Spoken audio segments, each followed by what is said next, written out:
tabayyun ialah sifat ataupun bukti satu orang itu iman dia tinggi. Apabila kamu ni yang ada dalam dewan ni, setiap kali dapat satu berita ataupun apa-apa maklumat terus sebar, ketahuilah itu sifat munafik yang sedang berakar di dalam diri kamu. Jangan sampai dia jadi pokok yang kuat, susah. Kita mati dalam keadaan ada nifaq. Nifaq tu munafik lah. No? Satu. Yang kedua, contoh viral ataupun berita yang mudarat apabila diviralkan, yang saya tengok antara yang mudarat ialah apabila video, lama dah video ni, video 2 minit seorang pendakwah di Malaysia, saya sebutlah nama, Habib Ali Zainal Abidin, semua orang kenal, orang soleh, di Malaysia ni belas juta orang kenal dia dan belas juta anak murid dia. Sangat hebat, lemah lembut, berilmu, warak kan. Orang ambil video dia ziarah kubur. Ambil video dia ziarah kubur. Lepas tu dia tulis tajuk bawah tu, Habib Ali Zainal Abidin menyembah kubur. Kecil ke besar tajuk tu, menyembah kubur. Dia tuduh apa orang tu?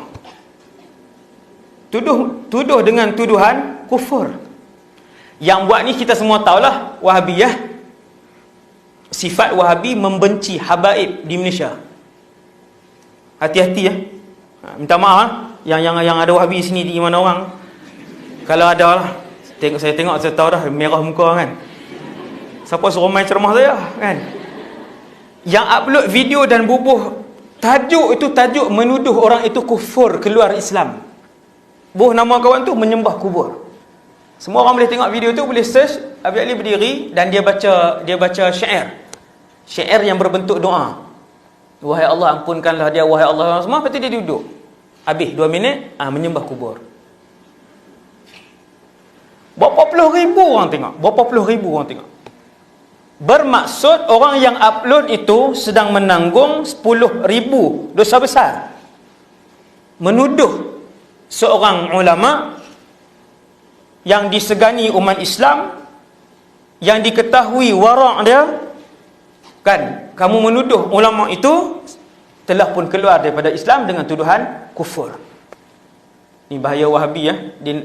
Wahabi ni dia hobi dia mengkufurkan orang. Hobi dia kena buat kali ni nak kufurkan siapa? Dia hobi dia mensyirikkan orang. Wahabi hobi dia. Selawat syifa yang kamu baca tu, yang ibu kamu, mak ayah kamu semua baca selawat syifa, yang para ulama ajak tu, syirik tu. Selawat syifa tu syirik. Dan ada puluhan benda lagi yang disyirikkan oleh Wahabi. Hobi dia.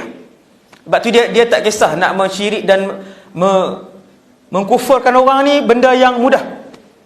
Amalan ni syirik, amalan ni kufur. Tu tajuk tu, tajuk. Saya nak bagi tahu di sini, iaitu kalau kita tak tabayyun, dengan mudahnya kita kongsi. Maka berkongsilah kita dosa. Itu jadi muflis di mahsyar. Berapa banyak aib orang yang tak sepatutnya didedahkan. Kita dapat dah ni aib orang ni. Aib ni. Lepas tu nak buat apa? Kena share. Dia kata, hak ni yang panas sekali. Subhanallah. Zaman fitnah ini tidak share lebih selamat daripada berkongsi maklumat itu. Maklumat apa pun. Kalau kita ragu-ragu, Ustaz, susahlah Ustaz nak timbang, Ustaz, nak cari sumber, nak cari siapa yang kata, nak cari sumber dia di mana, berita tu betul ke tidak, tak pasti Ustaz berita tu. Da' ma yaribuk ila ma la yaribuk, Nabi kata tinggalkan perkara dan urusan yang meragukan kamu. Tinggal benda yang meragukan, tinggal. Ila ma la yaribuk, kepada sesuatu yang tidak meragukan kamu, buat benda yang pasti. Tengok satu berita aib orang, kejahatan orang tu buat, tapi benda tu dia tak buat di depan orang, maka kita jangan sebarkan. Tapi kalau benda tu maksudnya jenayah tu dia buat memang depan orang ramai dan sebagainya, buat depan orang ramai, dia bangga pula dengan jenayah tu, kan? Dengan share boleh membuatkan polis tangkap dia dengan cepat. Itu tak apa, kan? Yang tabuh perempuan Cina tu dalam lift tu, ampalah share tu. Tu yang cepat tu kena tangkap tu. Kena tangkap dah sehari selepas tu je. India tu, kan? Yang masuk lift dia pukul perempuan tu habis-habisan, nak ambil perempuan tu. Disebabkan ramai netizen kongsi video tu, maka dia kena tangkap sekejap. Duduk tengah gunting rambut pula tu, kan?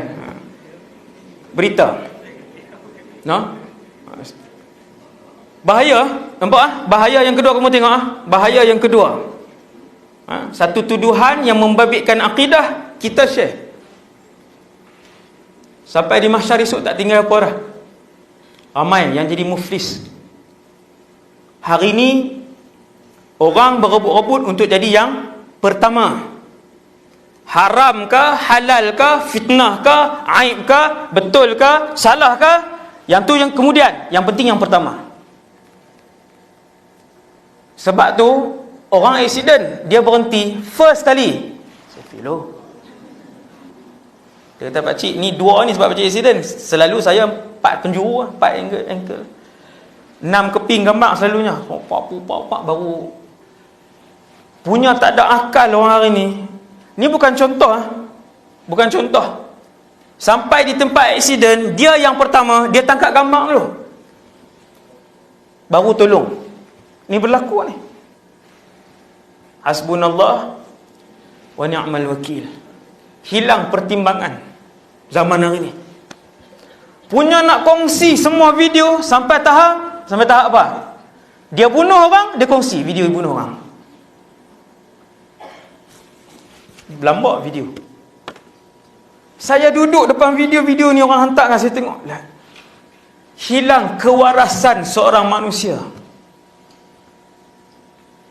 Antara video yang saya ada, saya tak tahu lah kamu ada ke tak.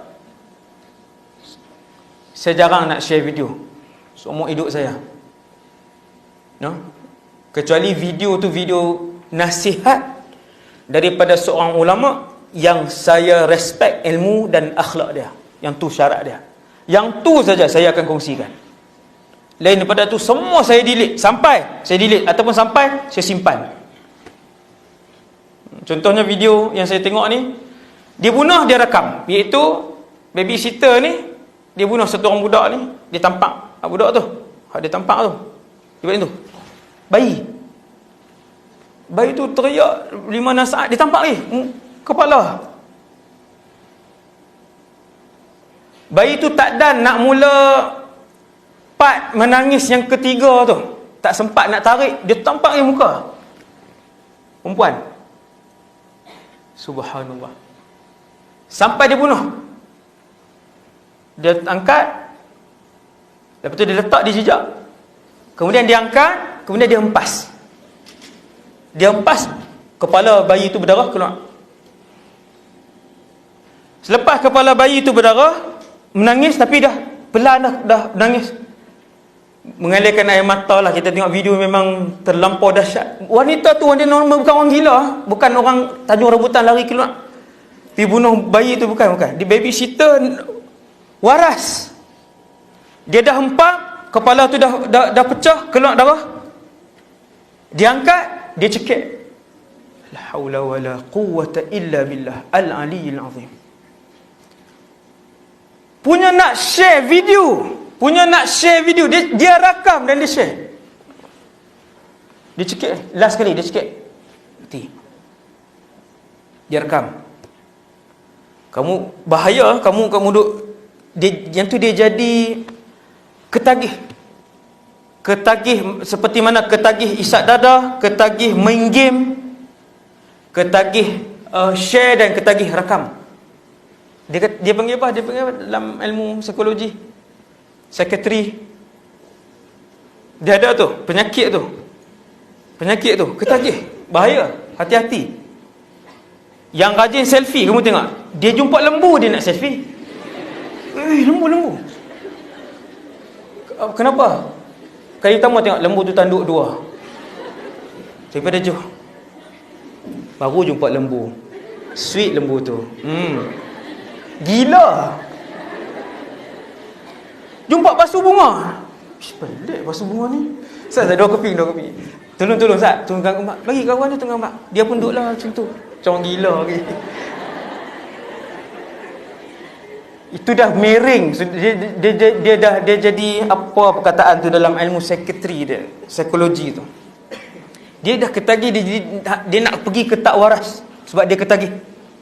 Orang bila ketagih dengan sesuatu, dia akan buat benda yang tak waras. Semua benda. Hari periksa, dia boleh main game lagi. Sampai tak ambil paper, main game. Kebetulan nak masuk tournament dah waktu tu. Duduk tengah nak lepas ni. Mobile Legends pula. Subhanallah. Nampak dia akan buat benda tak waras. Hati-hati. Sebelum kamu ketagih sesuatu, hati-hati, dia akan membawa kamu untuk buat benda tu sampai jadi tak waras. Sebab tu dia boleh bunuh ni. Dia ni orang waras, bukan orang gila dia. Lepas tu dia bunuh bayi tadi.